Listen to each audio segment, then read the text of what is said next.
Hello दोस्तों, मैं आप सबके साथ अपनी प्रेम कहानी साझा करने के लिए यहाँ आया हूँ।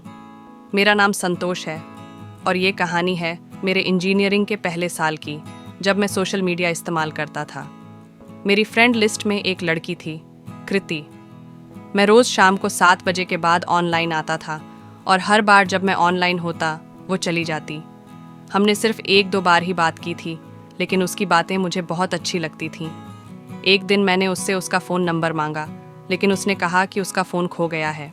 मैंने उसे अपना नंबर दिया, लेकिन कुछ दिनों तक हमारा संपर्क कम था। फिर एक दिन उसका मैसेज आया, तब मैं कॉलेज में था, तो बाद में मैंने उसे कॉल किया। फिर हम फ़ोन पर बात करने लगे और हमें एक दूसरे से बात करने में बहुत मज़ा आया। एक दिन मैंने उससे उसकी फ़ोटो मांगा तो उसने कहा, फ़ोटो का क्या करोगे? लेकिन उसने अपनी चचेरी बहन की फ़ोटो भेज दी। फिर मैंने भी अपनी फ़ोटो भेज दी और हमारी बातें और गहरी हो गईं। जितना भी समय मिलता है, हम एक दूसरे से बात करते रहते हैं। एक दिन रात को हम मैसेज कर रहे थे और तभी उसके एक दोस्त का मैसेज आया था। इसके आगे का कहानी जानने से पहले हमारे चैनल को लाइक करें और सब्सक्राइब करें। मुझे बहुत बुरा लगा और मैंने उसे ये कह दिया कि मुझे अच्छा नहीं लगता जब वो किसी और लड़के से बात करती है रात को। उसने कहा कि हम दोनों लड़के हैं, तो मैंने भी बात करना बंद कर दी। कुछ दिन बाद उसके दोस्तों ने मुझसे सोशल मीडिया पर बात की और पूछा कि मैं कृति से प्यार करता हूँ।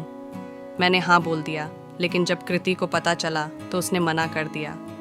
हम अच्छे दोस्त बन गए, लेकिन मुझे उससे प्यार हो गया था। फिर एक दिन कृति ने मुझे मैसेज किया कि वह मुझसे प्यार करती है।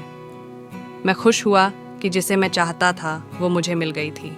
हम दोनों प्यार करने लगे, लेकिन हमें एक दूसरे से मिलना नहीं था।